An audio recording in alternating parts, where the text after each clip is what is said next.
todavía no nos hemos visto la cara. Mi nombre es Pablo Sirling, soy el profesor así del curso.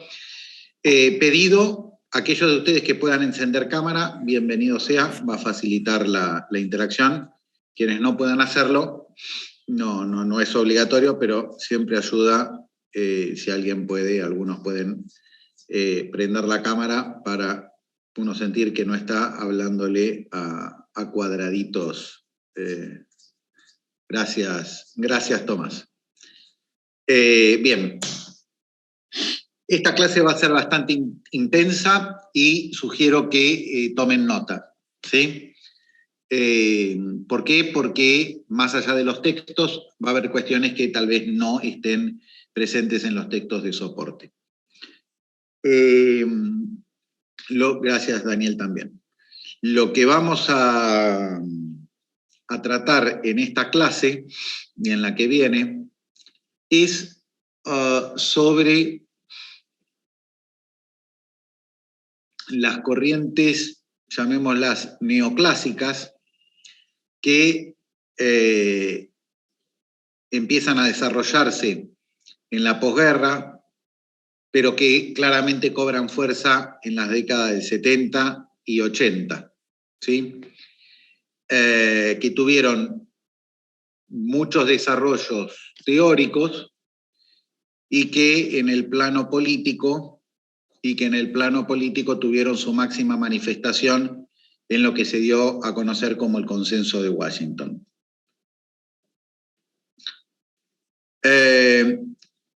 Hasta la década del 30, ¿sí? Hasta 1930, el pensamiento hegemónico, el mainstream, ¿sí? Clásico y neoclásico, incipientemente neoclásico, lo que planteaba era que el mercado tenía la capacidad para autorregularse. Y como el mercado tenía la capacidad para autorregularse, lo mejor que podía hacer el Estado era intervenir lo menos posible. ¿Sí? La pregunta que les hago es, ¿acaso esos autores no tenían presente o no tenían idea de que existían fallas de mercado que eventualmente podían implicar una incapacidad del mercado para autorregularse? ¿Qué opinan ustedes?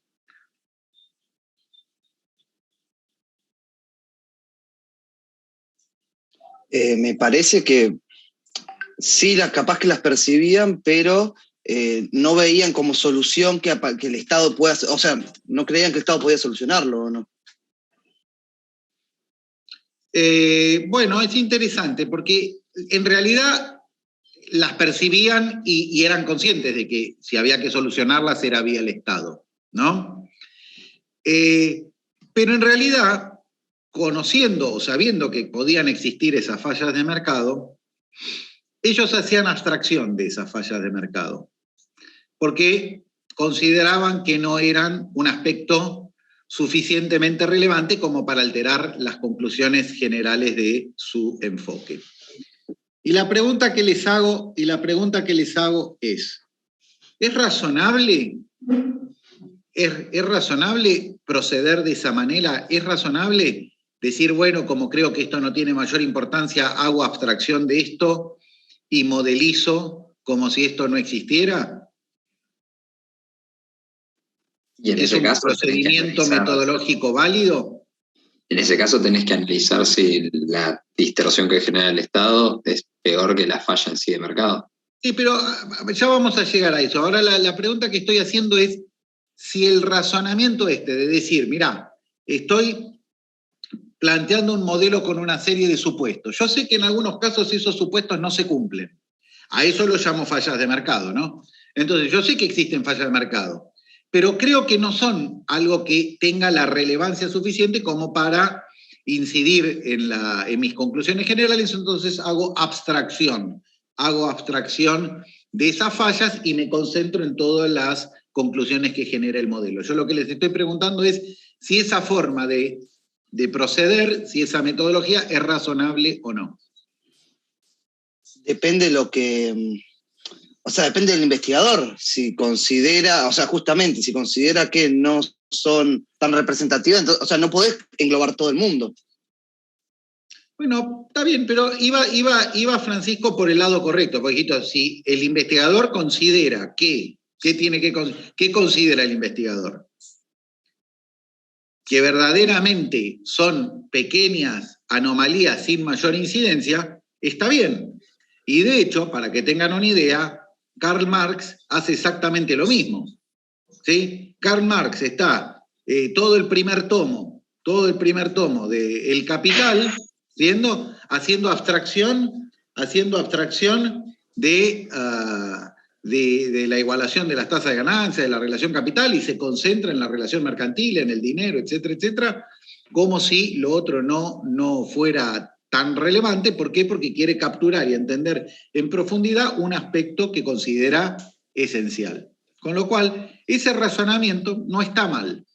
Ahora, el tema es que en algún momento de la historia, y fundamentalmente fue la crisis del 30, lo que marca la realidad es que uno no puede suponer que las fallas de mercado son pequeñas anomalías sin mayor incidencia y que el mercado tiene capacidad para autorregularse, porque la crisis del 30 lo que demostró es que eso no ocurría, que el mercado no tenía capacidad para autorregularse, y eso generó una ruptura a dos niveles. En los países desarrollados, y mirando la cuestión macro, se llegó a la conclusión de que los mercados no tienen capacidad para autorregularse desde el punto de vista macroeconómico, y mirando a los países en vías de desarrollo y concentrándose en aspectos más estructurales y microeconómicos, lo que se concluyó es que el mercado tampoco tenía capacidad para autogenerar, ¿no?, el proceso de convergencia. ¿Qué era el proceso de convergencia? Era la situación a partir de la cual países que no estaban desarrollados, por entrar en la economía internacional, rápidamente iban a converger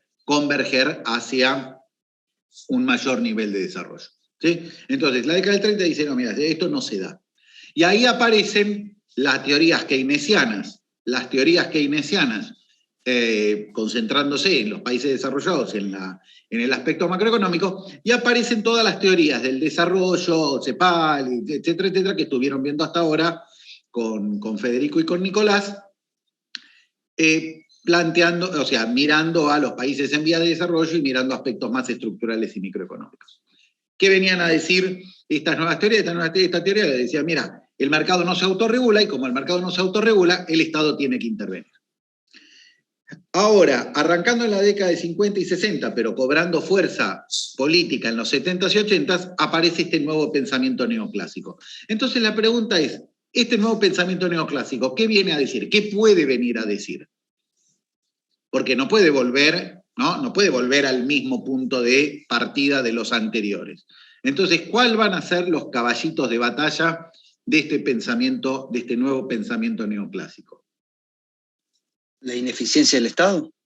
Muy bien, Francisco entonces menciona una, que es la ineficiencia del Estado, y hay otra más, ¿sí? Hay otra más que, si se quiere, es anterior, ¿sí? Y es que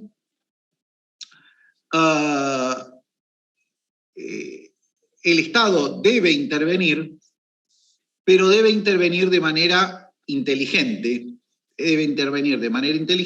Esto es, dando los remedios correspondientes a cada tipo de problema.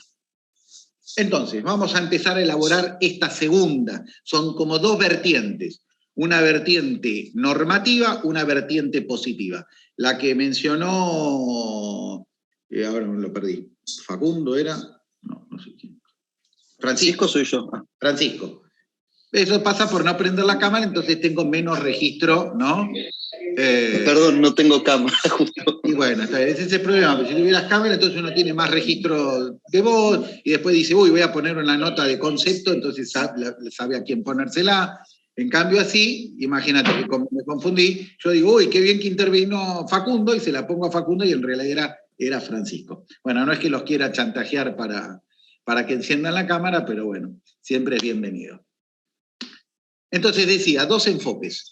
¿Estamos de acuerdo? Uno lo vamos a trabajar más hoy y el otro lo vamos a trabajar más el lunes. Primer enfoque. Primero, cada vez que se desarrolla un enfoque, generalmente, no siempre, pero generalmente lo hace discutiendo con alguien. O sea, lo hace eligiendo un enemigo. Cualquier parecido a la grieta es pura coincidencia.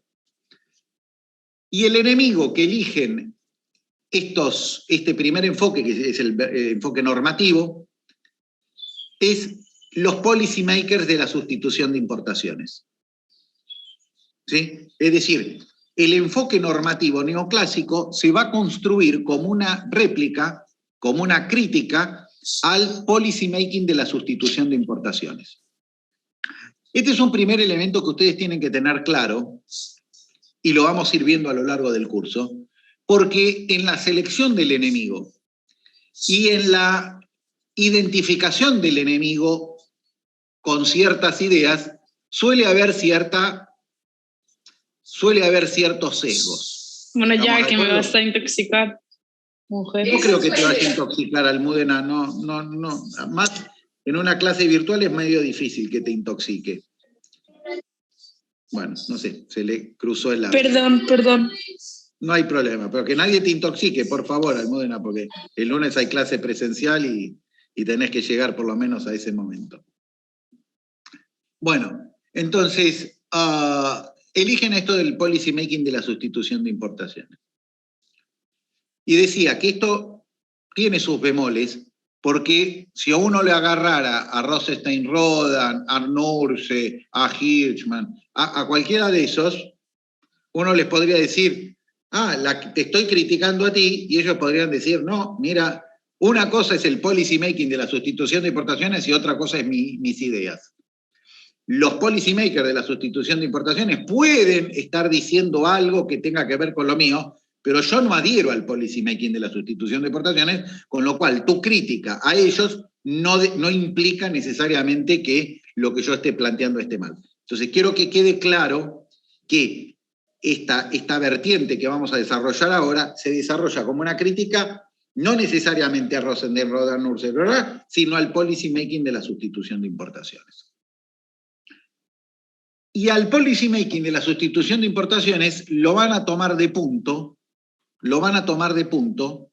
no por el policy making en general, sino por una cuestión en particular, que es que ellos van a decir que el principal, único no necesariamente, pero el principalísimo instrumento de política económica que implementaba ese policy making era la política comercial, era la protección comercial. Entonces, su crítica, de vuelta, va a ser al policy making de la sustitución de importaciones, pero fundamentalmente a la protección comercial, al uso de la protección comercial. Pregunta. ¿Uno podría decir que la protección comercial era el único y principal herramienta de política económica en el periodo de sustitución de importaciones? Bueno, si uno mirara estrictamente la política comercial, no sería el caso. ¿Cuáles son las herramientas de política comercial? Vamos a empezar por lo básico, ¿no? ¿Cuáles son las herramientas de política comercial? Suba de aranceles. Aranceles y qué más. ¿Subsidios puede ser? ¿Subsidios a qué? A la industria. No, porque estamos hablando de política comercial. Claro. Entonces, aranceles y qué más. Retención. Aranceles. ¿Cuenta como aranceles? Retención. Sí, bueno, está bien. Aranceles. Sí, aranceles, retenciones y cuotas. Es decir, restricciones, ¿no? Porcentuales o restricciones cuantitativas. ¿Estamos de acuerdo? Entonces, si uno mira el boletín oficial de los países que implementaron sustitución de importaciones, uno ve que usaron esas herramientas, pero también usaron muchas otras. Usaron políticas industriales, es decir, subsidios a la industria, usaron financiamiento, usaron política tecnológica, usaron muchos instrumentos. Y entonces la pregunta es, ¿podemos decir que el policy making de la sustitución de importaciones fue entonces casi exclusivamente protección comercial? Y la respuesta es afirmativa, pero en un sentido amplio. ¿Por qué? Porque cuando las políticas económicas, y esto es importante, cuando las políticas económicas que no son políticas comerciales, si utilizan discriminadamente a favor de los importables, eso es el equivalente de una protección comercial o de una política comercial. ¿Se entiende? Ustedes recuerdan, tenemos los productos transables y no transables. Dentro de los transables están los exportables y los importables. Los importables son los que no tienen ventaja comparativa. Entonces, si yo pongo un arancel, estoy haciendo una política comercial. Si pongo una cuota, también. Ahora, si yo a la industria de textil en Argentina, para decir algo, no le pongo un arancel, pero le pongo un bruto subsidio a la producción, que se lo pongo a los textiles y no se los pongo a los otros sectores. No se lo pongo a la soja, no se lo pongo a nada. Entonces estoy haciendo política comercial en sentido amplio. ¿Por qué? Porque estoy discriminando a favor de los productos importables. ¿Queda claro? ¿Se entiende esto? Entonces, haciendo esa aclaración, uno sí podría decir que el policy making de la sustitución de importaciones estaba muy respaldado, muy basado en la protección comercial, ya sea directa o a través de otros mecanismos que, usados discriminatoriamente, hacían que funcionara como política comercial.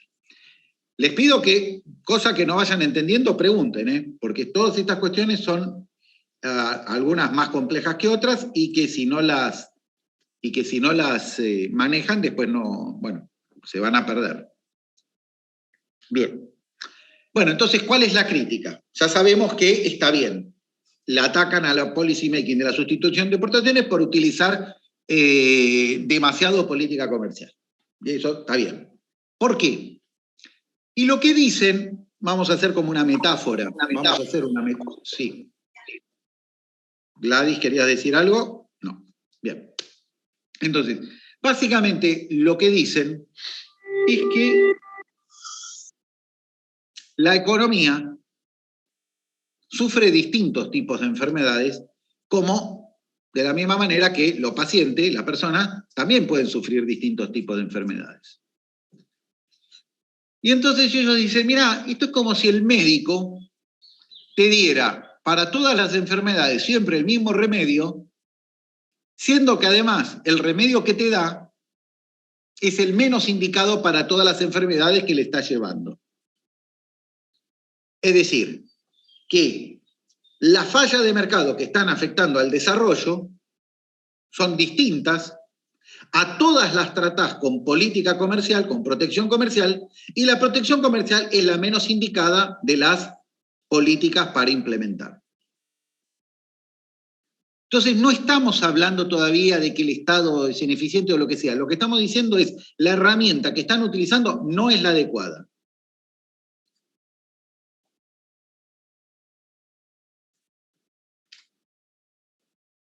Bien, esta vertiente normativa tiene distintos nombres.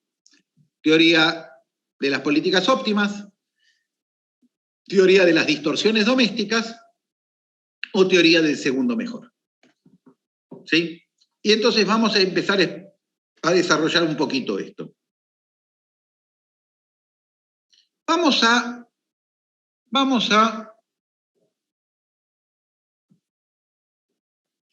plantear una falla de mercado. Una falla de mercado bien conocida. Es decir, una falla de mercado que todos aceptan, que todos coinciden, etcétera, etcétera. ¿Sí? La insuficiente inversión privada en capacitación. La insuficiente inversión privada en capacitación. ¿Por qué se da esa falla de mercado? ¿Por qué se da esa falla de mercado? Una falta de inversión, una subinversión respecto de lo que sería socialmente deseado o de lo que sería eficiente. Las firmas privadas. En cuanto a los beneficios que puede tener. ¿Cómo? Sí, por ahí no se están teniendo en cuenta los beneficios que puede tener, tipo la externalidad que puede generar, ¿no? Ahí está. Bueno, Facundo entonces mete el tema, la externalidad. Es decir, que las empresas subinvierten porque no se pueden apropiar de todos los beneficios de esas inversiones. ¿Por qué no se pueden apropiar de los beneficios de esas inversiones, Facundo?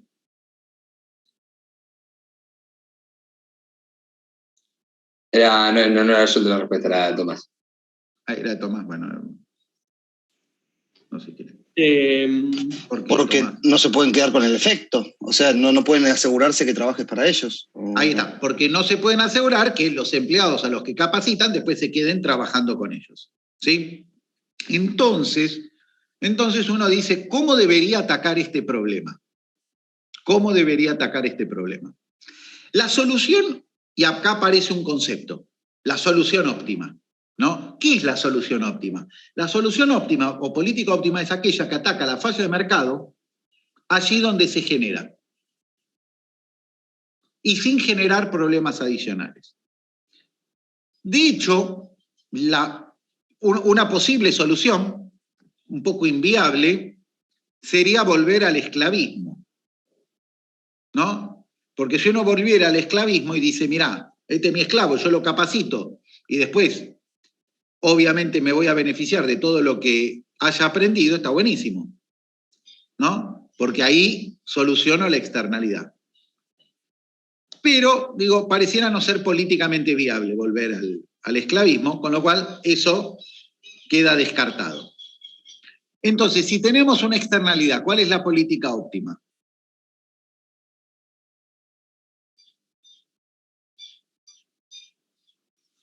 Incentivar de alguna forma. ¿Incentivar de qué forma, Natalia? Y dándole algún beneficio extra, tal vez, al empresario que tiene que capacitar Está a los perfecto, empleados. está perfecto. Yo te digo de qué manera o con precisión, porque como economistas ya tienen que ir, digo, saliendo de la intuición y entrando también al uso de la terminología, digamos, ¿no? Que corresponde. Entonces, es con un subsidio. No me acuerdo, el incentivo es un subsidio. ¿Un subsidio a qué, Natalia? Un subsidio al costo que tendría el empresario por incentivar y que potencialmente podrían no recuperar si el trabajador se va y no usa esa capacitación con quien se la dio. Por eso, un subsidio a la capacitación. ¿Estamos de acuerdo? Entonces sería un subsidio a la capacitación. Bueno, entonces dicen, che, reconozco, esta falla de mercado existe y esto jode al desarrollo, afecta al desarrollo de los países. Buenísimo, la política óptima tendría que ser un subsidio a la capacitación. Esa es la política óptima, ¿por qué? Porque solucionas la falla de mercado y no generas ningún otro ruido. Bien, ahora empecemos. Porque la teoría te dice no solo cuál es la política óptima, sino que también te dice que si no podés implementar la política óptima, podés implementar políticas de segundo mejor. Entonces, si no podés hacer un subsidio a la capacitación, ¿qué podrías hacer? Si por alguna razón no podés hacer ese subsidio a la capacitación, ¿qué se puede hacer? Bueno, una posibilidad es hacer un subsidio al empleo. ¿Recuerdan este tema o escucharon hablar de este tema del learning by doing? ¿Sí? Entonces yo hago un subsidio al empleo. Y este subsidio al empleo en parte, ataca esta cuestión, porque dijimos, porque genera más empleo y la gente aprende en el trabajo. ¿Estamos de acuerdo? Entonces, de alguna manera estoy atacando la falla de mercado. Pero la estoy atacando un poquito indirectamente.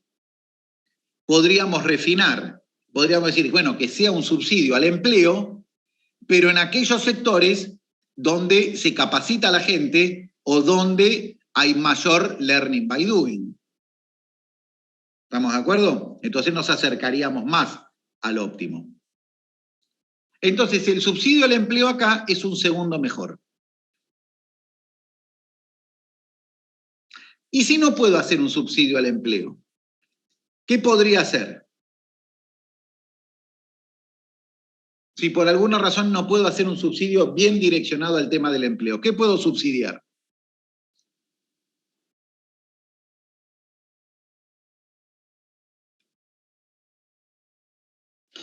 ¿El hecho de estudiar puede ser?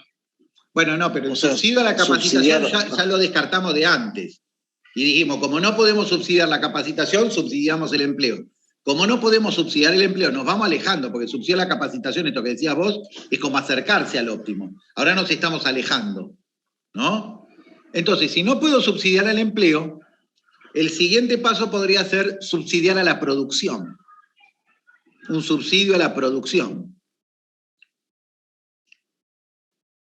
¿Estamos de acuerdo? Entonces yo digo, mirá, si subsidio la producción, hay más producción. La producción emplea más gente. Y como empleo más gente, esa gente aprende con el learning by doing. Es más, de vuelta, puedo hacer algo intermedio que es subsidiar la producción de aquellos sectores que tienen mayor intensidad laboral y que tienen mayor aprendizaje. ¿Sí? Pero cuando subsidio a la producción, estoy subsidiando al trabajo por un lado, pero ¿a qué más estoy subsidiando?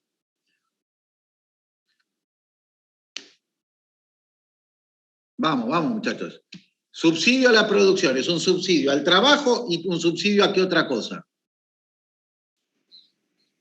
¿El capital? Al capital. ¿Estamos de acuerdo? ¿Y el capital necesitaba subsidio por la falla de mercado de la capacitación? No. No.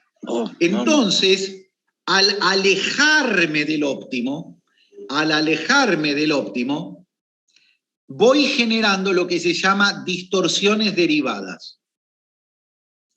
Voy generando distorsiones derivadas. ¿Estamos de acuerdo?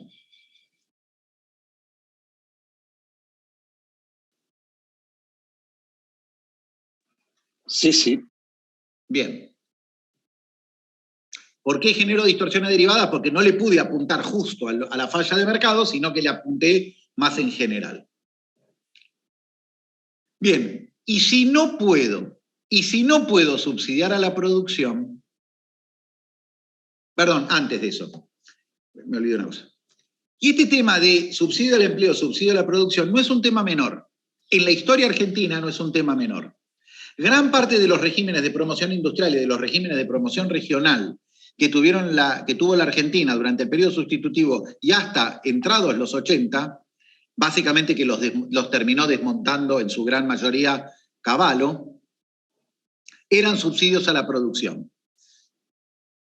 Y cuando el país termina el proceso, o sea, cuando se corta el proceso sustitutivo con la apertura comercial de los 90, una de las cosas que se manifestaron es que la Argentina tenía una estructura productiva demasiado capital intensiva. Es decir, que los sectores que terminaron siendo competitivos a fuerza de todos los subsidios que les habían dado antes, eran muchos muy capital intensivos, siderurgia, petroquímica, celulosa, papel, ¿no? Y entonces vemos que esto de no utilizar la política óptima es un tema relativamente relevante, porque cuando se hizo la apertura quedaron un montón de personas en la calle. El nivel de desempleo se disparó. Pero no se disparó solo por el proceso de apertura, sino que también se disparó por lo inadecuado de las herramientas de política utilizadas en la sustitución de importaciones, que terminaron generando una estructura productiva más capital intensivo que lo que correspondía a la situación del país. Bueno, entonces ahora volvamos. Si no puedo dar un subsidio a la producción, ahí sí puedo dar una protección comercial. Y atención con esto, la protección comercial es equivalente a un subsidio a la producción más que otra cosa.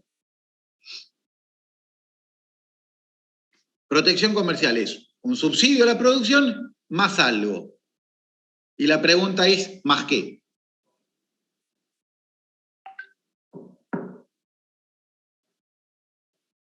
Traten de pensar.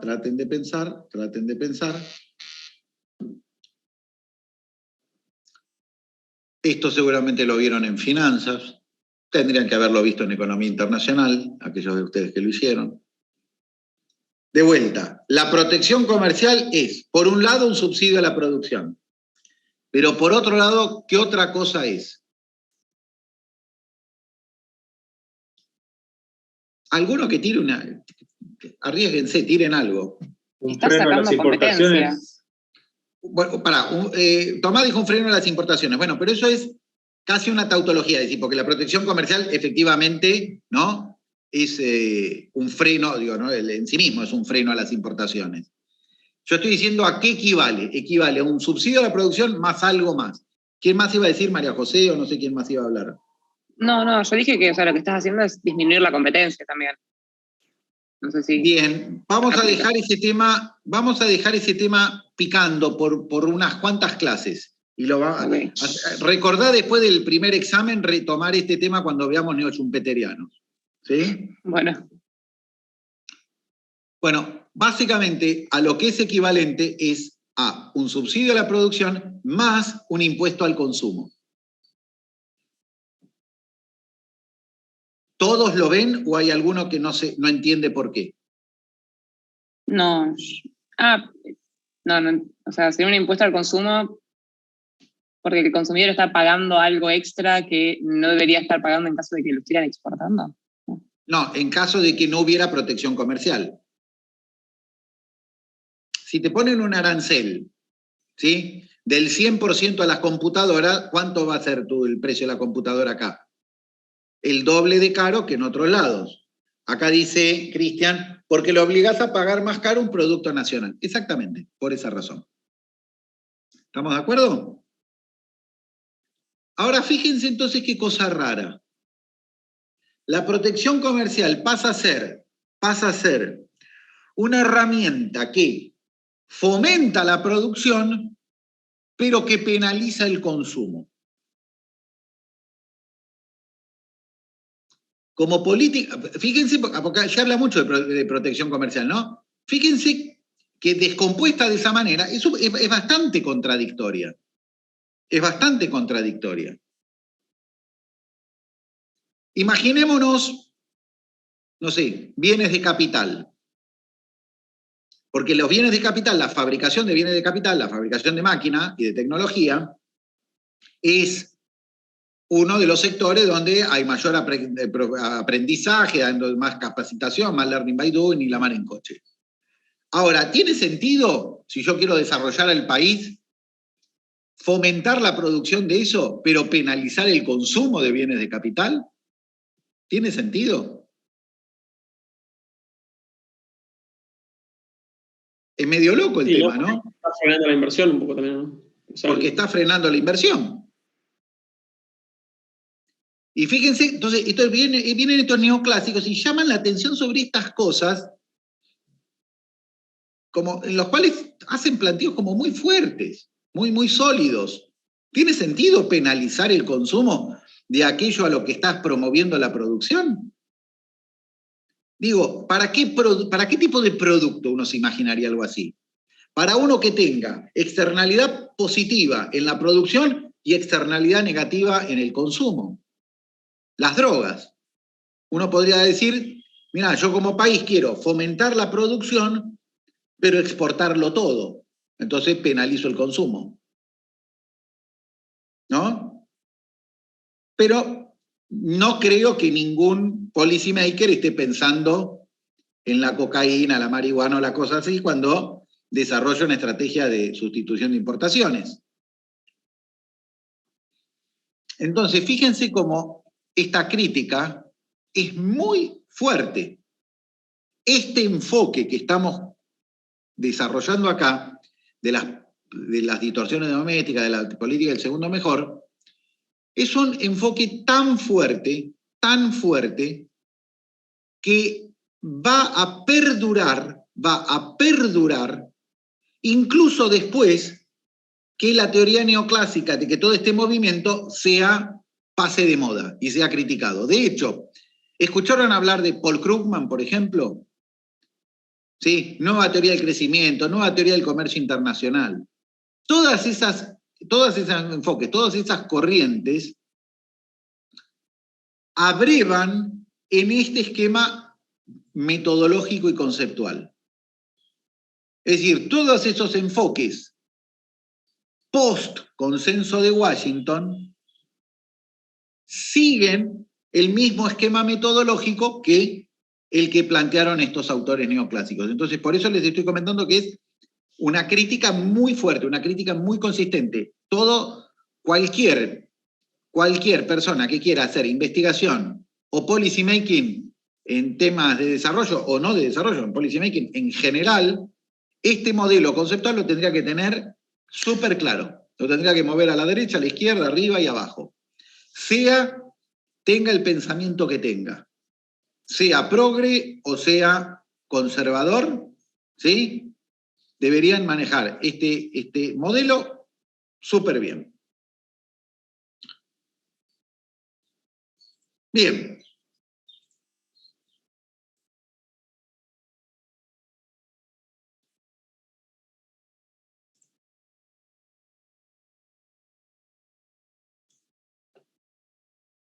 Supongamos que acá tenemos la alícuota. Alícuota del subsidio, alícuota de la protección comercial, ¿no? El porcentaje de la política. Y acá, no, perdón, acá tenemos me equivoqué. Ay, Dios, porcentaje. Y acá lo que tenemos es el beneficio marginal o el costo marginal social de la política. ¿Estamos de acuerdo? Cuando hay una falla de mercado, y entonces existe un caso para la intervención, la pregunta es, con un nivel de intervención nulo, ¿el beneficio marginal social de implementar la política es positivo o es negativo o es nulo? Cuando la política todavía no se está implementando.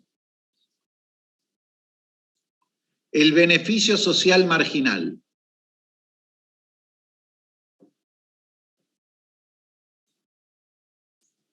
Esto es beneficio. Negativo. Si se tiene que aplicar la política, tiene que ser negativo. ¿Cómo? Si la política se tiene que aplicar es porque está siendo negativo el beneficio.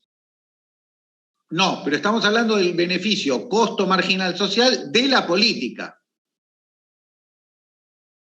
Si hay un caso para la intervención, es porque es positivo. ¿Se entiende? ¿Por qué? Porque hay un beneficio social de implementar la política. Si no, no la implementaría. ¿Quién habló? ¿Quién había dicho lo otro? Yo, bueno, pero porque entendí al revés la pregunta. Bueno, entonces es positivo. Ahora, a medida que voy aumentando el arancel, que voy implementando la política, ¿el beneficio social marginal sube o baja? Y depende, debe haber un óptimo, ¿no?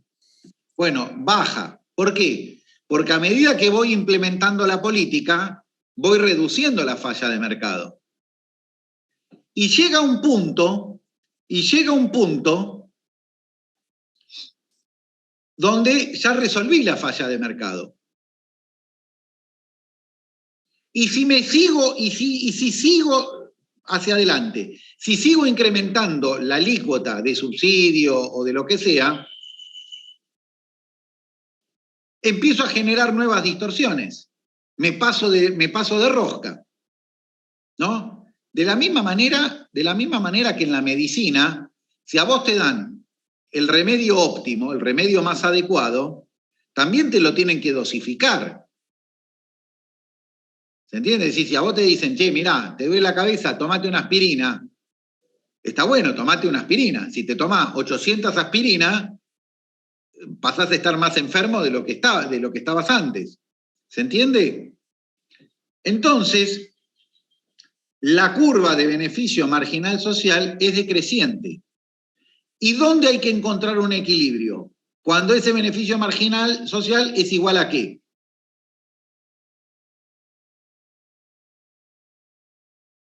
¿A cero? A cero. ¿Pero por qué es igual a cero? Porque acá no hay costo marginal de la política, no hay costo de distorsiones derivadas. ¿Por qué? Porque es la política óptima. Entonces, cuando estoy implementando una política óptima, uno la implementa hasta el punto en el cual resolvió la falla de mercado y el beneficio social marginal es igual a 0. Sin embargo, cuando estoy haciendo una política de segundo mejor, estoy haciendo una política que además de generar buenos resultados, genera distorsiones derivadas, esa política tiene un costo marginal creciente.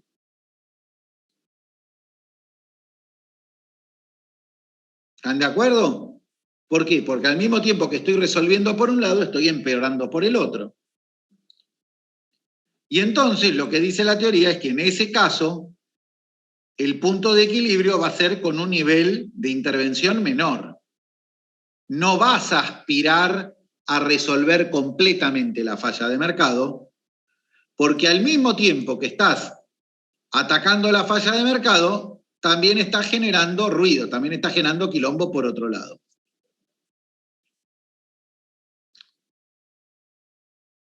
Uy, pará, yo estaba dibujando esto y ustedes lo veían o no lo veían.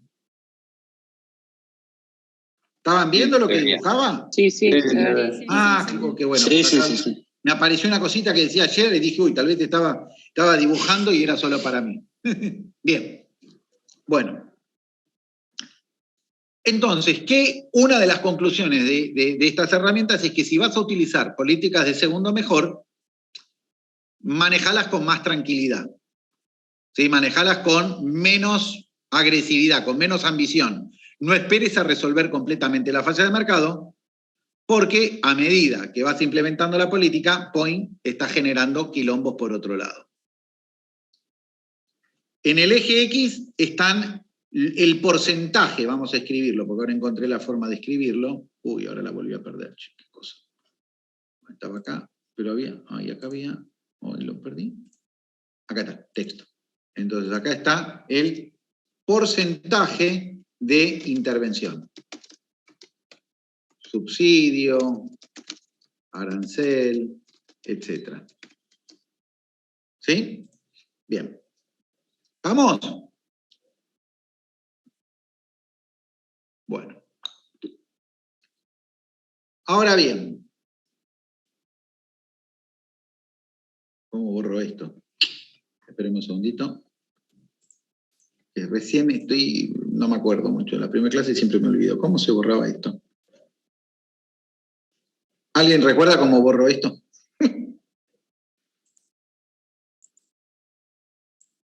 Esto es por usar más tecnología que la que me da mi conocimiento. Bueno, no sé. ¿Esto será? Vamos a borrar esto. Ahí está, muy bien. Gracias. Buenísimo. Bien. Bueno.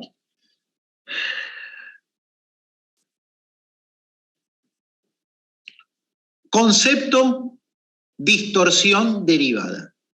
¿Qué es la distorsión derivada?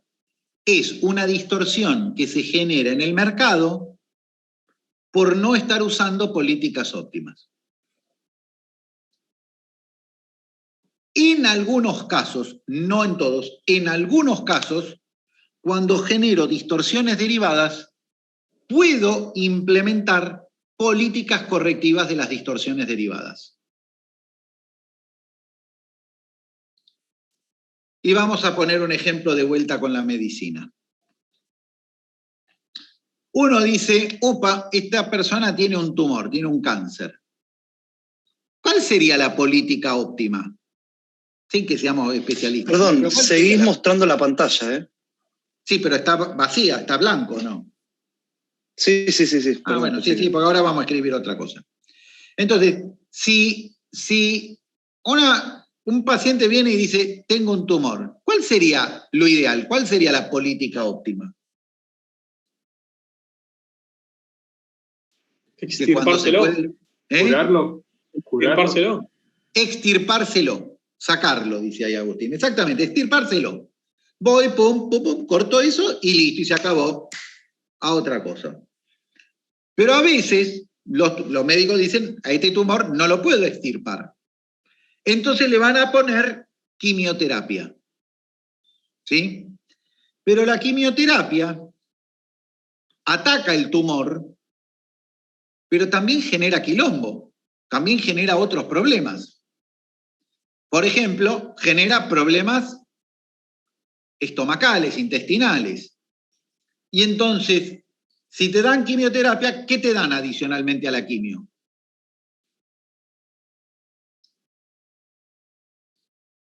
Otra medicación. Otros remedios. Otros remedios que no apuntan al tumor, sino que apuntan a aliviar los problemas que genera el remedio de base que te están dando. Entonces, estoy inventando, porque no soy médico, te darán un antiácido. Y entonces uno dice, pero el antiácido ¿tiene que ver con el tumor? No, el antiácido tiene que ver con el hecho de que como al tumor no lo pudiste sacar y tuviste que darle quimio, y la quimio resuelve el tema del tumor, pero también genera otros problemas, entonces hay que complementarlo con otros remedios que ayudan a controlar los efectos indeseados del remedio que te dieron de base. ¿Sí? Y a eso se lo llaman políticas correctivas de las distorsiones derivadas. Bueno. Entonces ahora vamos a arrancar a ver por qué, porque hasta acá fuimos con lo más general, ¿no? ¿Por qué los tienen tan cruzados? ¿Por qué lo tienen tan cruzado a la protección comercial? ¿Por qué les irrita tanto? ¿Por qué es su principal enemigo? ¿No? Y básicamente lo que dicen es, ¿saben qué? El problema es que la política comercial no es la política óptima. En casi ningún caso es la política óptima. Y entonces la pregunta es, ¿en qué caso la política comercial sí es la política óptima? ¿Quiénes de ustedes hicieron economía internacional? ¿Alguno? A ver, vamos a poner así para ver a todos. No, así no fue, así. ¿Quiénes de ustedes, alguno que haya hecho economía internacional? Que levante la mano. ¿Nadie hizo economía internacional? Bueno. Entonces, tienen un punto, porque nosotros tenemos un convenio con la Cátedra de Economía Internacional, que es que el que no responde bien esta pregunta, y rápido, recursa, tiene que ir a recursar internacional. ¿Sí? Bueno. El único caso en el cual la política comercial es la política óptima es un caso que se llama caso del país grande o de los términos del intercambio. Entonces vamos a poner un ejemplo. Si Argentina pone un arancel a las computadoras, ¿qué pasa con el precio de las computadoras en Argentina? Sube. ¿Qué pasa con el precio internacional de las computadoras? Nada. No pasa nada. Nadie se entera. Si Europa pone un arancel a los cereales, ¿qué pasa con el precio interno en Europa de los cereales? Sube. Sube. ¿Y qué pasa con el precio internacional de los cereales? Nada, porque no producen mucho.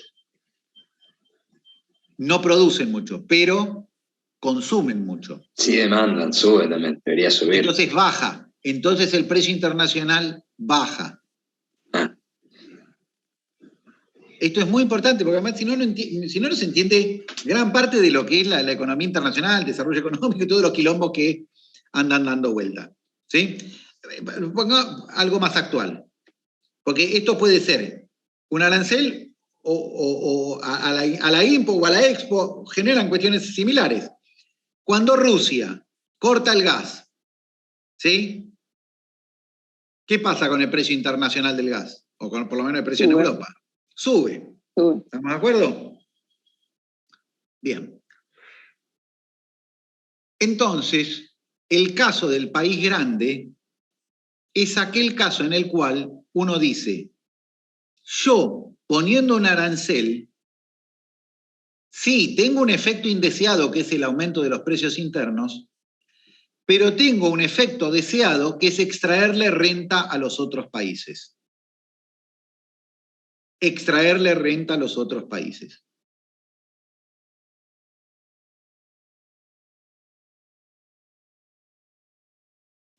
De hecho, en algún producto donde Argentina sea bien representativo, tal vez girasol, tal vez soja, cuando la Argentina pone una retención, en parte genera un incremento en el precio internacional. ¿Por qué? Porque tenemos algún nivel de poder monopólico o oligopólico. En el caso de la Argentina, con la protección comercial no vamos a encontrar ningún caso porque nosotros, a nivel de la demanda, no tenemos ningún poder, ¿no?, monopsónico. Es decir, nosotros para comprar somos un cero a la izquierda. Para vender en algún producto sí tenemos ese poder. Entonces, el uso de políticas comerciales, en el caso del país grande o de los términos de intercambio, es decir, donde tenemos poder monopólico o monopsónico, sí podría ser algo que la teoría defienda. Pero nuevamente, lo que te dice el modelo es, muchachos, ustedes son países en vía de desarrollo, a nivel compra, no tienen poder, entonces no tiene sentido usar política comercial. Y cuando utilizan protección comercial, y ahora viene el gran problema, y cuando utilizan la protección comercial, generan mucho quilombo. ¿Y cómo se llama el quilombo que generan? Se llama sesgo antiexportador. ¿Qué es el sesgo antiexportador? El sesgo antiexportador es el desincentivo para exportar generado por la protección comercial. Lo que te está diciendo esta teoría es, ojo, cuando vos protegés, estás desincentivando las exportaciones. Y eso para un país como el nuestro, ¿vieron con todo el quilombo que tenemos de la restricción externa? Bueno, no es un tema menor, es un tema sensible. No sé si se llegan a dar cuenta de lo relevante que son estas discusiones que estamos planteando acá. No sé si se llegan a dar cuenta, son muy relevantes. Son herramientas conceptuales y metodológicas que deberían poder, que si quieren ser económicas, deberían poder manejarlas bien, ¿no? Bueno. Ahora, no es tan directo, porque lo que estoy diciendo acá es, yo protejo, ¿por qué se pierde competitividad para exportar? Exactamente. La pregunta es, ¿por qué? ¿A través de qué mecanismos el arancel a la importación afecta a las exportaciones? Es una pregunta. ¿De qué manera? ¿Cómo un arancel a la importación me termina afectando a las exportaciones? ¿Cómo puede ser eso?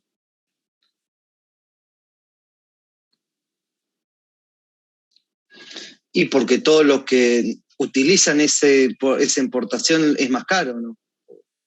Bueno, muy bien. Entonces, ahí está. Y Cristian dice insumos más caros. Efecto. Entonces, primer mecanismo. Uno, encarecimiento. ¿Y acuerdos comerciales? No, bueno, ahora después vemos. Acuerdos comerciales falta. Encarecimiento de insumos. ¿Estamos de acuerdo? Entonces lo vamos a hacer con un caso bien sencillito. ¿Sí? Imagínense que nosotros exportamos calzado. ¿Estamos de acuerdo?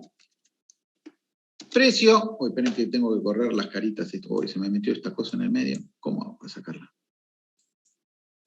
Ahí está. Vamos. Ahí está.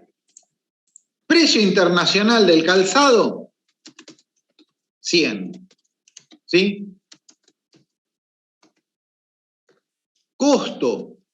costo local, ¿sí? Son 70 de mano de obra, o sea, de contenido local, ¿sí? Y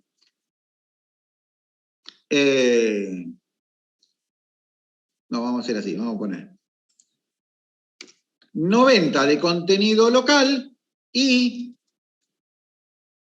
9 de suela importada. O sea, para producir calzado importo la suela. Total, 99. ¿Estamos de acuerdo? ¿Me siguen? Ahora, ¿qué pasa si pongo un arancel del 20%? ¿Solo yo no estoy viendo o no se ve lo que escribe Pablo? ¿No ven lo que escribí? ¿Ven Yo o no lo ven? veo perfecto. Ah, Sí, bueno. sí, se ve todo. Yo veo. Ahí sí, Pablo, me parece cuando Sí, le das pareció. enter. Ah, ahí te se tengo que dar enter. Bueno, le tengo que dar enter. Ok. Entonces, exportamos calzado. El precio internacional es 100. El costo local es 90 de contenido local, mano de obra, insumos, etc. Y 9 de una suela importada. ¿Sí? Entonces da 99. Somos competitivos. Buenísimo. Somos competitivos, qué bueno, genial, exportamos. Pero ahora viene alguien y dice, vamos a poner, para promover la producción local de suela, vamos a poner un arancel del 20%. 20% a la suela. Entonces, si yo le pongo 20% a la suela ya no cuesta 9, cuesta 10,8.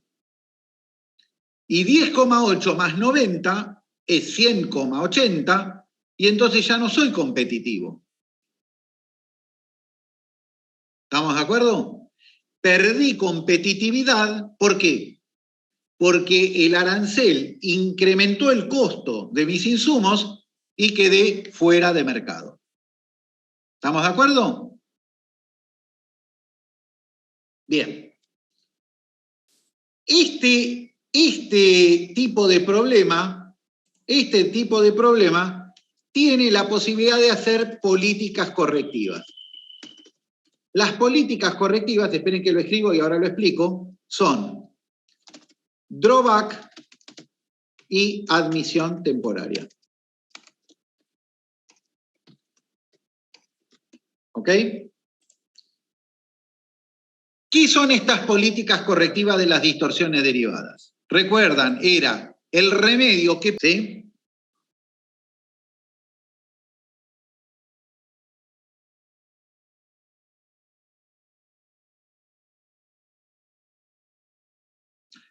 Entonces, ¿qué hago yo? Drawback. Perdón, pero puede ser o sea, ¿tiene que ser necesariamente una política que no era la correcta? Sí, podría ser algo porque, que... sí, no, de vuelta. Acá es una política que no es la correcta. ¿Por qué? Porque exportar calzado estaba bueno, estaba bien. Yo quiero promover la producción de suela, pero si lo hago con protección comercial, estoy penalizando el consumo de suela. Estoy poniéndole un impuesto al consumo de suela. Pero el consumo de suela es necesario para que otro sector exporte. Entonces estoy generando una distorsión derivada, estoy generando quilombo. Le quise apoyar al productor de suela, pero lo jorobé al productor de calzado. ¿Se entiende? Y viene el productor de calzado y dice, pero flaco, yo también genero empleo, tecnología, la mar en coche, no me jorobes a mí. Entonces el gobierno puede decir, está bien, tenés razón, drawback o admisión temporaria. ¿Qué es el drawback? Bueno, sí, ¿sabés, flaco? Pagá el impuesto, pagá el arancel. Pero cuando tú, yo doy muchos cursos a América Latina y a veces se me pega el español neutro, disculpen. Pero cuando vos deportás los zapatos, vení y decime, che, mirá, acá se está yendo la suela por la que yo pagué arancel, devolveme esa plata. Y entonces yo te la devuelvo. Admisión temporaria es lo mismo. Es decir, voy a importar suela, no te voy a pagar el arancel. ¿Por qué no me vas a pagar el arancel? Porque yo te prometo que en los próximos 6 meses eso se vuelve a ir. bajo la forma de zapatos. Pablo, una pregunta, no sé si es una boludez lo que voy a decir, pero eso no es como la devolución del IVA que le hacen a los responsables inscriptos. Natalia, primer cuestión, el desarrollo, para tu desarrollo profesional, ¿no?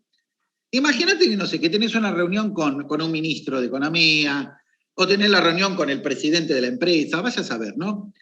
Y entonces están todos ahí en la reunión. Y vos decís, quiero decir algo.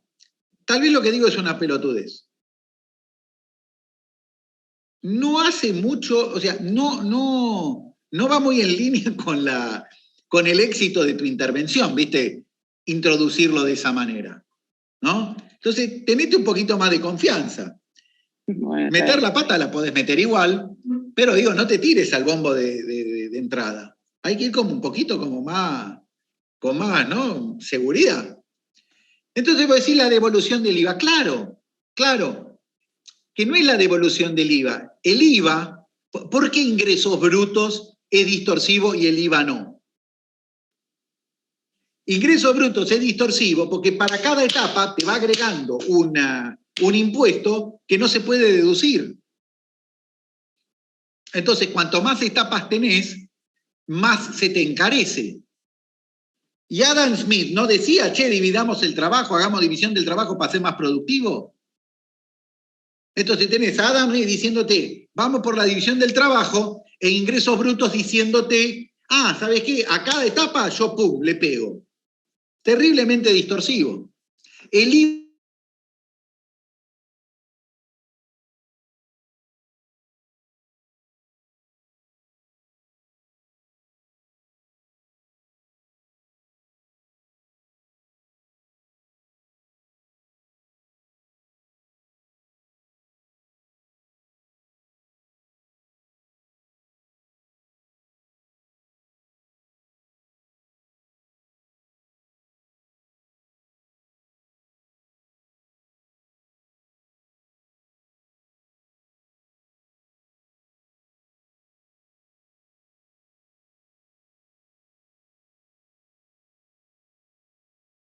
te voy a cobrar el impuesto y la política correctiva de la distorsión derivada lo que hace es decir, utilizaste una política que no era la adecuada, generaste quilombo, pero por suerte tenés una política que permite que ese quilombo se corrija. Pero entonces no se... Ay, yo lo perdí a Francisco. Se censuró, se congeló.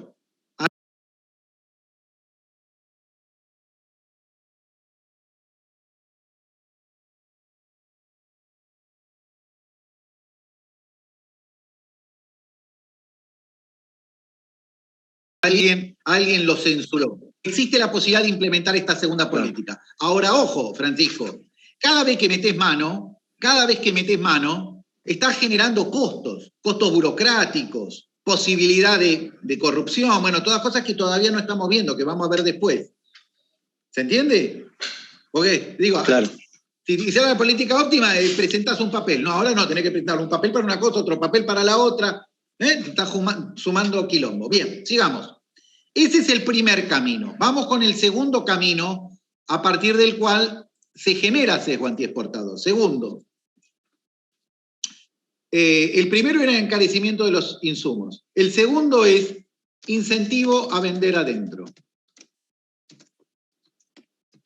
Todavía no ven, no tengo que hacer enter. Si hago enter, ¿ya ven? ¿O tengo que salir del coso para que vean? ¿Vieron que escribí incentivo a vender adentro o todavía no lo ven? No, tenés que tocar enter y ahí nos aparece, creo. Sí, se ve. Yo lo veo. Lo ven. Bueno, entonces, bueno. ¿cómo es esto? ¿Cómo es esto? ¿Sí? Bien, imagínense de vuelta. Yo, fabricante de calzado masculino. ¿Sí? Costo 99, precio internacional 100. ¿Estamos de acuerdo? ¿Lo ven, no? Sigamos. Calzado femenino. Costo interno 101, precio internacional 100. Y esto que digo no es porque no es que sea discriminador. Argentina tiene mayor fortaleza en calzado masculino, Brasil tiene mayor capacidad competitiva en calzado femenino. Por eso puse como que nosotros somos más fuertes en calzado masculino. ¿Sí? Bueno, ¿qué pasaría con una economía como la que estoy comentando? ¿Qué pasaría si no hubiera política comercial? ¿Qué pasaría?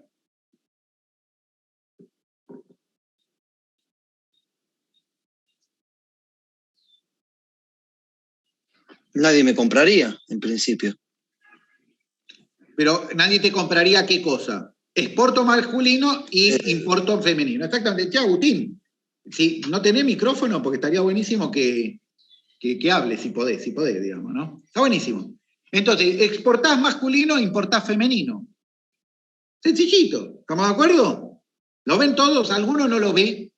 Hagamos al revés. ¿Alguno no lo ve? Si todos lo ven, seguimos. Bien.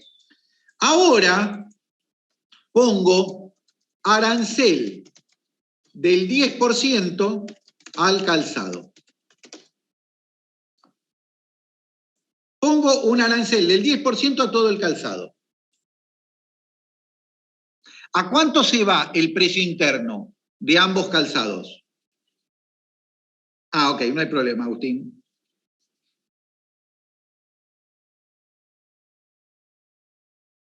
Igual te digo, Agustín, que la familia se debería sacrificar por la acumulación de capital humano que estás teniendo vos con esta clase, ¿no? Pero bueno, ya no me quiero meter en consideraciones privadas de cada uno. Bueno, entonces, ¿qué pasa con el precio interno del calzado cuando puse un arancel? Aumenta en ese porcentaje. Aumenta en ese porcentaje. Entonces el calzado masculino, ¿sí?, pasa a 110 y el calzado femenino pasa a costar 110. Entonces, ¿qué ocurre? Acá hay dos posibilidades. Primer posibilidad, que el tipo diga, no, ¿sabes qué? Yo sigo exportando calzado masculino, sigo especializado en eso. Y entonces, ¿qué gano? Gano 11 pesos en el mercado local y 1 peso en el mercado externo. Exportás solo el excedente que no pudiste vender en el mercado local, exactamente. Hacemos eso, ¿no? Vendo acá, que gano un montón de guita, gano 11 mangos, y el resto lo exporto, que sigo ganando. Gano 1 peso, sigo exportando. Pero esa es una posibilidad. Pero aparece otra posibilidad, que es que el tipo diga, sí, ¿por qué no hacemos calzado femenino? Y la socia le dice, no, pero porque no sabemos, boludo, no es lo nuestro. Nosotros calzado femenino nunca hicimos porque lo haríamos más caro. Y el tipo dice, pero no importa, si ahora está a 110, nosotros lo podemos producir a 101. Entonces, en vez de estar ganando 11 pesos con el calzado masculino en el mercado interno, pero 1 peso exportando, usemos la fábrica que tenemos para producir las dos cosas y vamos a ganar 11 pesos con calzado masculino y 9 pesos con calzado femenino, que es más que 1. ¿Se acuerdan? ¿Ok? Entonces diversifico, amplío el mix de producción. Ahora, imagínense que por diversificar, que por hacer más de una cosa, pierdo eficiencia. Pierdo eficiencia. Por no estar especializado, ¿recuerdan nada más? No me especializo, hago más de todo. Hago femenino y masculino. Y entonces los costos pasan a ser 101 y 103, no 99 y 101. No importa, el productor va a estar contento, porque antes ganaba 1 peso, además de que perdés excedente del consumidor, el productor va a estar contento porque dice, antes ganaba 1 peso, mercado interno, mercado externo. Y después cuando pusieron el arancel podía ganar 11 y 1, pero ahora puedo ganar 9 y 7, que sigue siendo más que 11 y 1. Entonces, yo voy a empezar a vender todo al mercado interno, por más que eso me implique perder eficiencia. Bueno, y ese es un sesgo muy importante. ¿Por qué? Porque hago la política comercial y estoy desincentivando las exportaciones. Cuando el país emerge de la sustitución de importaciones, los análisis de economía industrial lo que decían es que nosotros, Argentina, tenía el mix de producción demasiado abierto y poco competitivo. Hacíamos de todo y de todo hacíamos mal. Hacíamos todo, pero en ninguna cosa éramos eficientes. Con lo cual, esta mirada del impacto que tiene la protección comercial es relevante. Es relevante. Bueno, suerte, tocamos madera, y por suerte tiene una política correctiva que se llama teoría espejo, subsidio a la exportación, igual porcentaje. Entonces, ¿cuál es la política correctiva?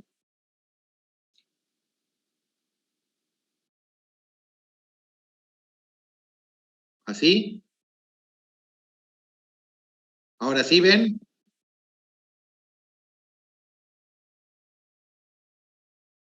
No sé, díganme ustedes, yo ahora lo que hice es scrollear para bajar. Tenés que ir moviendo vos, hermanos. Bueno, listo. Bueno, entonces, ¿cuál es la política correctiva de esta distorsión derivada? El subsidio a la exportación. ¿Por qué? Porque el gobierno dice, ¿sabes qué? Yo te pongo un arancel a la importación del 10%, pero también te pongo un subsidio a la exportación del 10%. En última instancia, y ahora ustedes ya como argentinos deberían esto manejarlo mucho más, ¿no? Simplemente por abrir el diario en la Argentina. ¿Qué es lo que hice? Desdoblé el tipo de cambio. Al poner un subsidio a la exportación, un arancel a la importación y un subsidio a la exportación por el mismo porcentaje, básicamente lo que hice fue crear un tipo de cambio especial para el calzado, un tipo de cambio más alto. Fomento la producción, porque tiene el arancel, pero no desincentivo a la exportación, porque por ese mismo porcentaje también estoy subsidiando las exportaciones. ¿Se llegan a dar cuenta de esto, sí o no? ¿O alguno tiene una duda, alguno no lo ve? Yo no lo termino de ver. ¿Francisco habló? Sí, Francisco Neto. Ah, está muy bien. Bueno, de vuelta. Si yo pongo el arancel a la importación solamente, genero el desincentivo a exportar, genero un incentivo a vender adentro. ¿Por qué? ¿Por qué? Porque adentro el precio es 110, afuera sigue siendo 100. ¿Estamos de acuerdo? Pero si yo pongo un subsidio a la exportación del 10%, ambos precios pasan a ser 110. En el mercado interno, 110. ¿Quién los pone? El consumidor, que pierde excedente. Eso ya está dicho. Eso ya lo dijo un compañero. Pero en el exterior, para exportar, también gano 110. Solo que 100 los pone el de afuera, el importador de afuera, y 10 los pone el gobierno con el subsidio. Entonces yo, fabricante de calzado, sigo especializándome en calzado masculino. Vendo todo lo que puedo en el mercado interno ganando 11 pesos y vendo todo lo que puedo en el mercado externo también ganando 11 pesos. Entonces, eliminé el desincentivo a exportar. ¿Estamos de acuerdo? Bien. Bueno. Pregunta, sí. ¿y ahí sería claro, decisión del productor? No sé Delphi, no te escucho, habla de vuelta. Sí, si es una decisión del productor ahí en ese momento, si exportar o si seguir produciendo para vender adentro, cuando es lo mismo. A ver, de vuelta, siempre va a ser una decisión de las personas, porque nadie va y te pone un chumbo en la cabeza, pero acá de lo que se trata es de los incentivos que genera el gobierno con sus intervenciones. Claro, pero acá tienen los mismos incentivos con la teoría espejo. Cuando le pones con la teoría espejo vuelve a tener los mismos incentivos que tenía antes. Antes exportaba. Perfecto. En la situación inicial exportaba porque era lo más rentable. Claro. Y ahora sigue siendo lo más.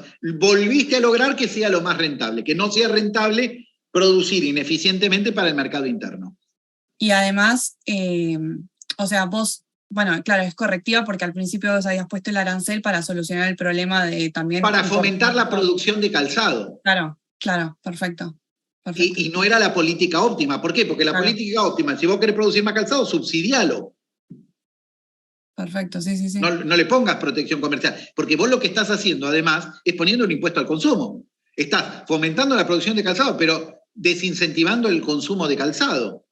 Entonces la gente anda descalza. No tiene mucho sentido. Pero bueno, ya hiciste esa política. Ahora, si la hiciste, asegúrate de que no genere más quilombo todavía, que no desincentive la exportación. Bien. Ahora vamos a ir con algo más complicado todavía. ¿Sí? Voy a poner lo siguiente. Les voy contando que yo, en la actividad privada,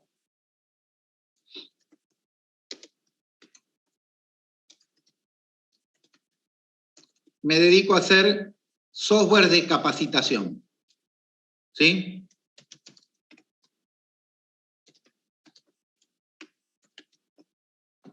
¿Sí? Entonces acá puse Pablo Software.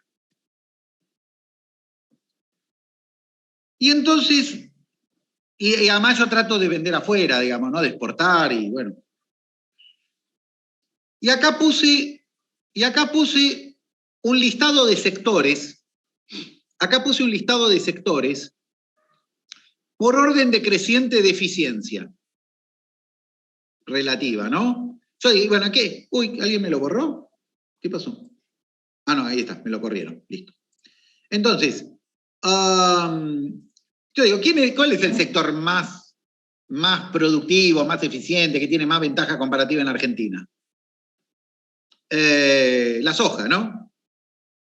Después podría venir el trigo, después podría venir la siderurgia, yo estoy inventando. Después vengo yo, ¿no? Después viene calzado, después viene mueble, después vienen textiles. ¿Estamos de acuerdo? ¿Me siguen en esto? Ahora yo dibujo el nivel del agua. Dibujo el nivel del agua. ¿Qué significa dibujar el nivel del agua? Significa definir la separación entre los sectores que tienen ventaja comparativa de los que no tienen esa ventaja comparativa. Se darán cuenta que yo puse el agua por debajo mío, es decir, como que yo tengo ventaja comparativa, y esas son las ventajas que da ser el que está compartiendo pantalla y el que está escribiendo y dibujando, ¿no? Porque ¿para qué me voy a tirar a matar yo mismo si soy el que estoy dibujando, ¿no? Me pongo arriba.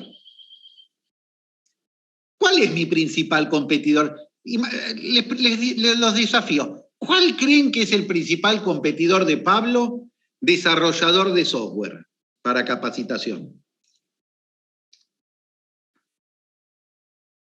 ¿Quién creen ustedes que es mi principal competidor?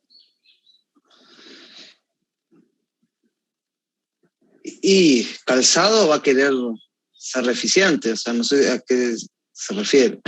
No, porque está bien, porque uno podría decir que tu competidor es el que desarrolla software en Brasil, o en la India, o en China.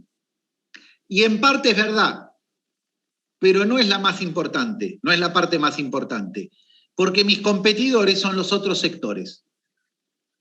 Y vamos a poner un ejemplo. Industria textil. ¿Qué hace la industria textil? ¿A qué se dedica? A los tejidos.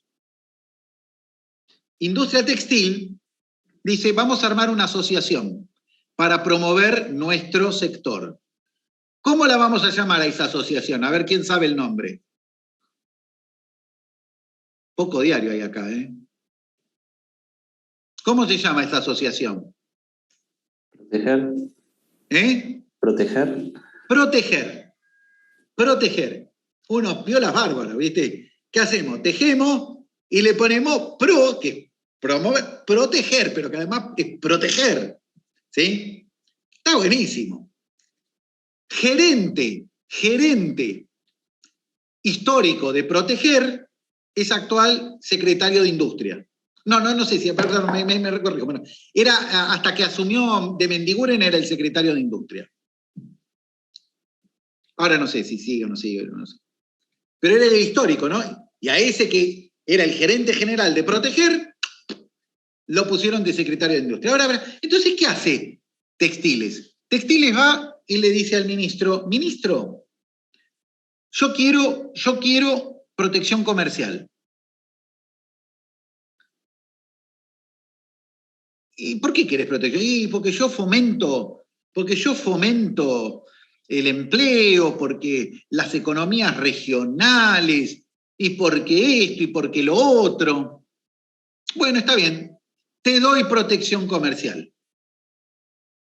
Cuando te doy protección comercial, ¿sí? Lo que ocurre es que Textiles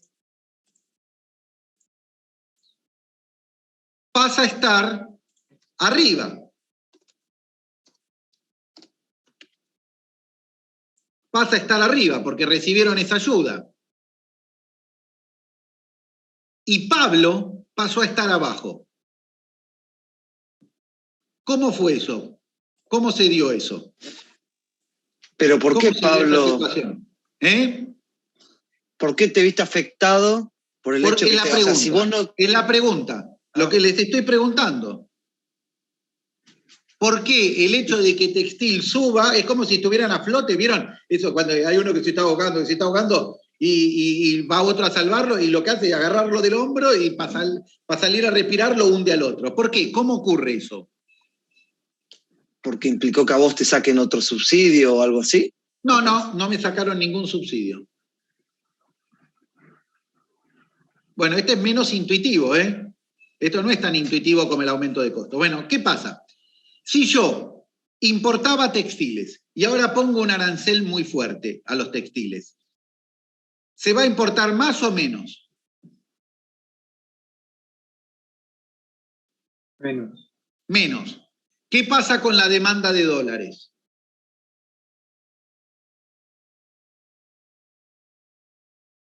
¿Qué pasa con la demanda de dólares en la economía? Sube porque habría menos. Muchachos, esto lo tienen que dominar re bien. Si se importa menos, ¿qué pasa con la demanda de dólares? Baja. Baja. Importo menos, hay menos demanda de dólares. ¿Estamos de acuerdo? ¿Qué pasa con el tipo de cambio de equilibrio? Baja. Baja. ¿Qué pasa con la competitividad de Pablo?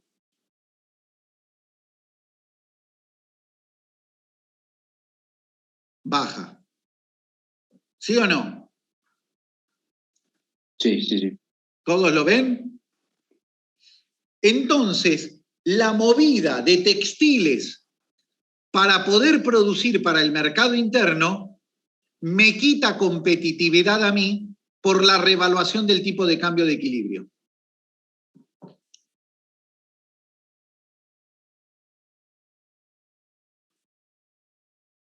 Entonces, cuando a mí como economista, pero también productor de software para exportación, me preguntan, ¿hay que proteger a textiles? Y yo les digo, no, porque la intervención distorsiona, y porque esto, y porque lo otro, y porque, ¿no? Entonces soy el más liberal, soy Milei.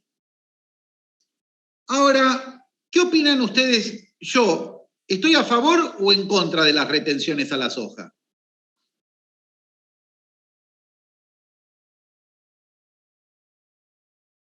Piensen.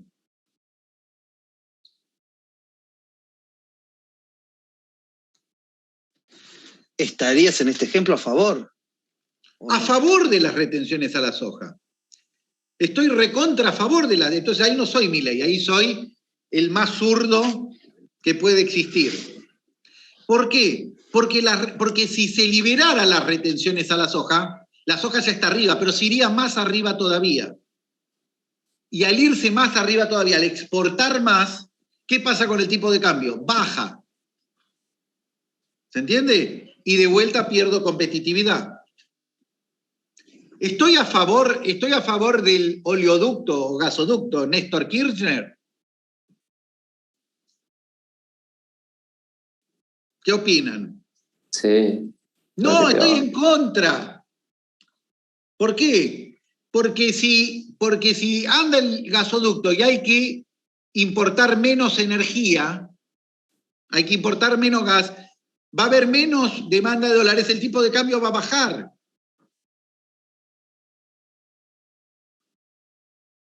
Bueno, nada, simplemente para que vean cómo les estoy contando todas cosas que ustedes imaginarán que son de mucha actualidad, digamos, ¿no?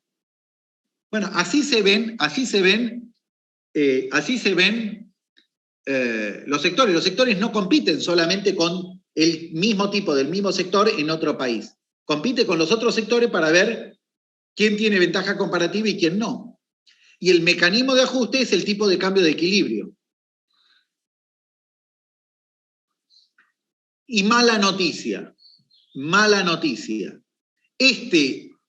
Esta forma, este mecanismo de transmisión del sesgo antiexportador no tiene política correctiva. No tiene política correctiva.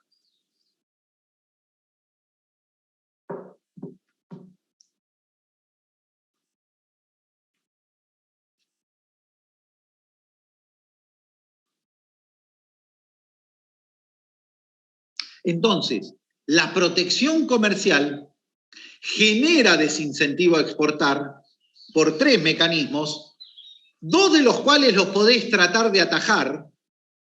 No es fácil, no es tan fácil como, pero se podrían tratar de atajar, el tercero no.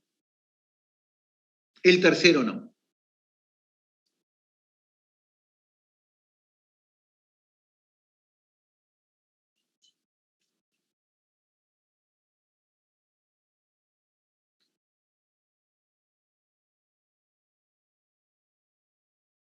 Bueno, este tipo de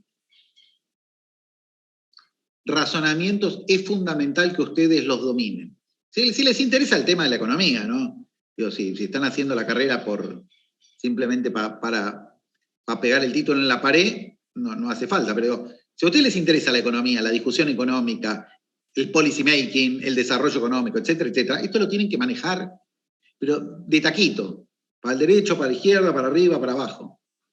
¿Sí? Porque es crucial en el debate económico.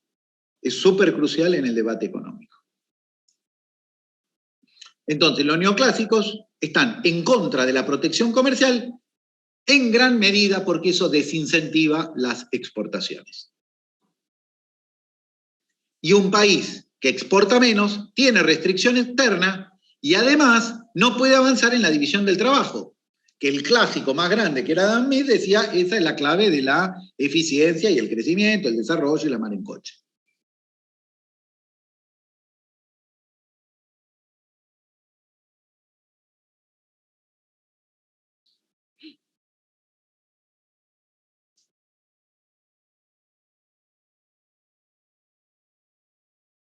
Entonces, ¿qué te dicen los neoclásicos de esta vertiente? Te dicen, flaco, no te estoy diciendo que no intervengas, porque yo ya reconocí que están las fallas de mercado y que son relevantes. Yo ya no soy el neoclásico de 1925 que decía, no, la falla de mercado, no pasa nada. Ahora te digo, sí, son relevantes, pero atacalas con la herramienta que corresponde.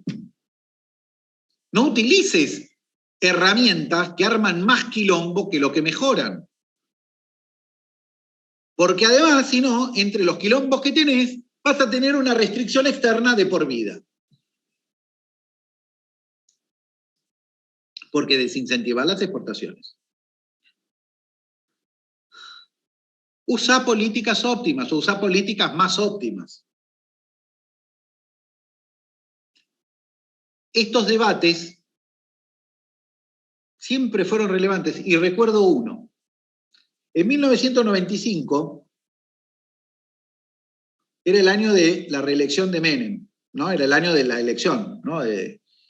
Eran las nuevas elecciones presidenciales. Y se da un debate entre Cavallo y Terráneo. Terráneo era un dirigente radical que venía del periodismo. Con lo cual el pibe, mucha labia, tenía mucho manejo de cámaras. Y Cavallo era un tipo muy consistente, muy riguroso, pero no era muy locuaz. No era muy, así, digo, para las cámaras. Y entonces tienen un debate. Y en ese debate, Terráneo, como no estaban en el gobierno, le pegaba con lo que quería. Pum, entraba, pum, piña, salía, pum, piña, entraba, pum, piña, lo marcó de izquierda, le pegó de derecha, pum, piña. Y Cavallo estaba así. Y en un momento Terráneo le dice, porque además con su política de bienes de capital, van a destruir un sector que es muy importante. Y ahí Cavallo vio como que se le armó un huequito y le metió un cross, ¿no? Muy probablemente al común de la gente no lo haya visto, pero uno que es especialista lo vio. Y lo tocó, Y lo tocó. ¿Por qué? Porque ¿qué es lo que había hecho Cavallo con los bienes de capital? Cavallo con los bienes de capital lo que había hecho era reemplazar la protección comercial por un subsidio a la demanda doméstica. Un subsidio a la venta local de bienes de capital. Es decir, había pasado de una política de tercer mejor a una política de segundo o de primer mejor. Y Cavallo lo estaba criticando por eso. Entonces Cavallo le dijo, ¿pero vos qué querés? ¿Vos querés que la tecnología sea cara para las empresas argentinas? No, es una locura que la tecnología sea cara para la industria. Vos lo que tenés que hacer es fomentar el desarrollo tecnológico local, pero sin encarecer la tecnología. ¿Qué sentido tiene ponerle un impuesto a la tecnología? Es una cosa de loco. Y por eso hicimos esa política.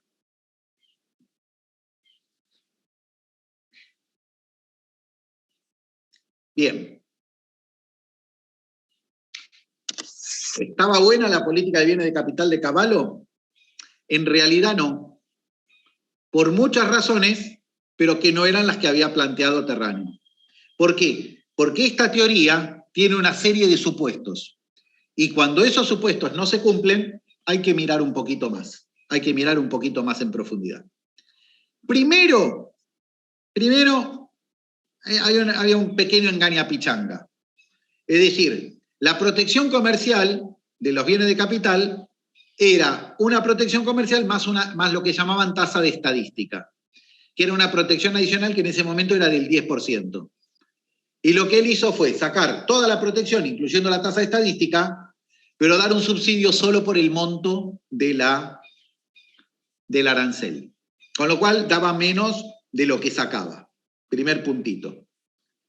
Pero segundo punto, es que esta teoría de las políticas óptimas tiene una serie de supuestos importantes, que cuando no se cumplen pueden afectar las conclusiones. Primer supuesto, que no es grave, Primer supuesto es que el país no tiene problemas para financiar subsidios óptimos. Porque piensen una cosa, yo estoy usando un arancel que genera ingresos y lo quiero reemplazar por un subsidio que genera gasto público. Entonces la teoría dice, ¿sabes qué? Yo asumo que no tenés problema para financiar los subsidios óptimos. Flaco, ¿en qué país vivís? No, ese supuesto levantémoslo, ese supuesto no va. Ahora, ¿qué pasa cuando levantamos ese supuesto? Entonces, ¿conviene utilizar aranceles para bienes de capital? La respuesta es no. La respuesta es no. ¿Qué es lo que sí conviene? Conviene poner un arancel bajo y uniforme para todos los sectores como fuente como fuente de financiamiento de recaudación subóptimo para así financiar subsidios óptimos al sector que quiero apoyar.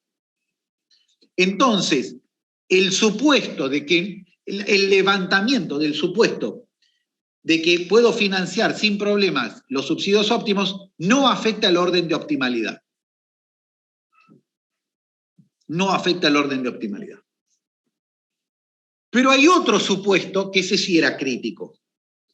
Ese sí que era crítico. Y ese supuesto era que no existen costos de distribución del subsidio óptimo, de la política óptima.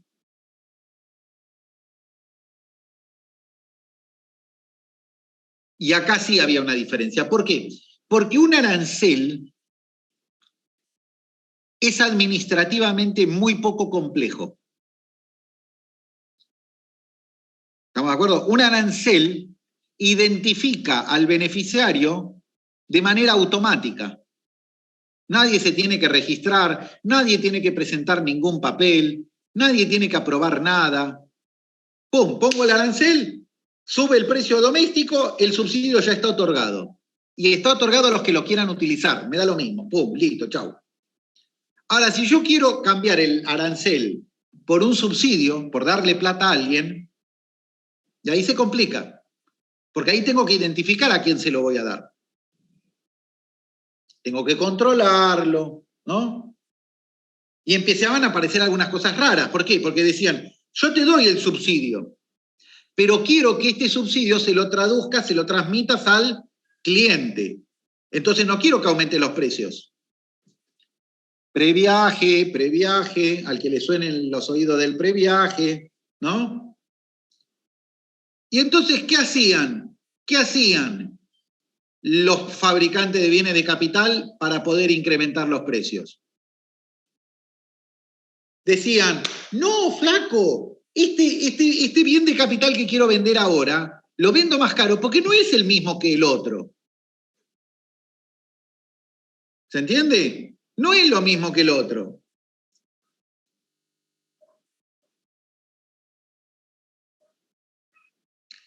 Y el secretario de Comercio Exterior, ¿tiene forma de saber si el torno 1 es lo mismo que el torno 2?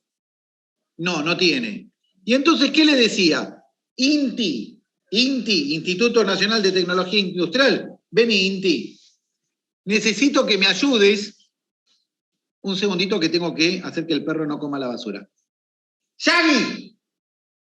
Perdón. Entonces, el secretario de Comercio Exterior le decía, INTI, vení, vas a tener que intervenir para ver si efectivamente el torno 2 es mejor que el torno 1. Qué hijo de puta. Estoy escuchando cómo está entrando en la basura, por eso, bueno. Bien, falta poquito igual. Entonces, cuando las herramientas óptimas tienen costos de distribución muy altos, eso sí a veces afecta el orden de optimalidad. En esos casos, a veces sí conviene usar una política de segundo mejor en vez de una política de primer mejor, porque la política de primer mejor es muy difícil de administrar.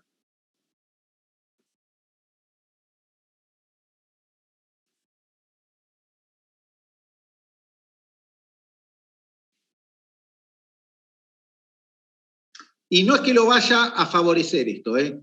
El subsidio al gas y la electricidad, ¿es una política óptima? No, pero para nada es una política óptima, es una locura dar un subsidio al gas o a la electricidad. Desde el punto de vista de teoría, yo diría, ya es una locura, no tiene ningún sentido. Porque ¿qué es lo que sí tiene sentido? ¿Qué es lo que sí tiene sentido? Subsidiar a los hogares de bajos recursos. Subsidiar a los hogares de bajos recursos. Y que los hogares de bajos recursos decidan si quieren usar esa guita en gas y en electricidad o en leche. O en educación o en lo que caso sea. ¿Sí? Ahora, ¿qué ocurre? A tener en cuenta, abaratar luz y gas es mucho más fácil que subsidiar de manera razonable, de manera racional a los hogares pobres. Porque ahí, ¿qué necesito? Y necesito saber a quién sí, a quién no. ¿Se entiende? Igualmente una política de ingresos le tendría que ganar a una cosa que distorsiona los precios de la energía en el contexto en el que vive Argentina y en el contexto del mundo actual. Pero no es tan directo.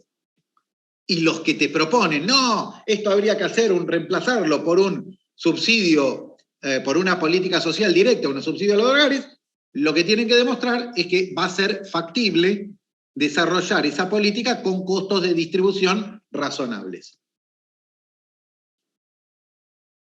Bueno, todas estas variables son las que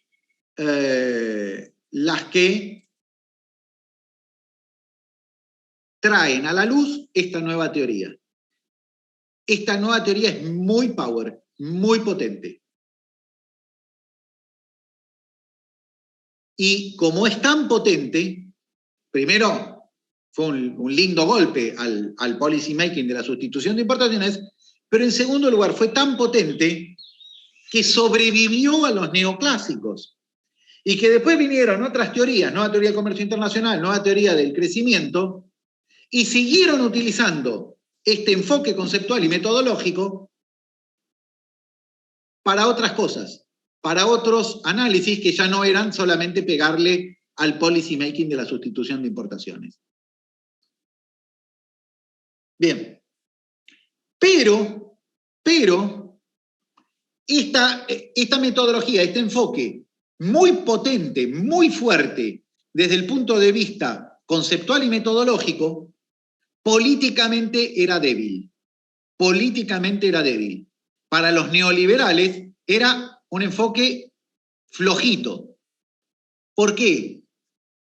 Porque estabas diciendo, como con la izquierda, estás interviniendo mal, pero en última instancia lo que te estabas diciendo es, tenés que intervenir mejor. Y los neoliberales lo que querían era, no intervengas. Y entonces este enfoque no alcanzaba. Necesitaban un directo de derecha para noquear al intervencionismo. Y ese enfoque es la vertiente positiva que vamos a ver el lunes presencialmente y de manera puntual. Aviso esto porque la clase va a terminar antes, pero vamos a empezar puntuales. ¿Estamos de acuerdo? Bien. ¿Alguna duda, consulta, comentario?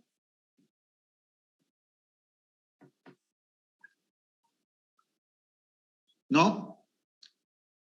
¿Qué textos son para estas clases? A mi edad me pedís que me acuerde de una cuestión como esa. Bueno, tiene que haber algo de Corden. ¿Sí? Fíjense. Y después tiene que haber algo para la clase que viene de Kruger y un paper de Nochtef que tal vez sea optativo, que no sea obligatorio, eso ya no recuerdo.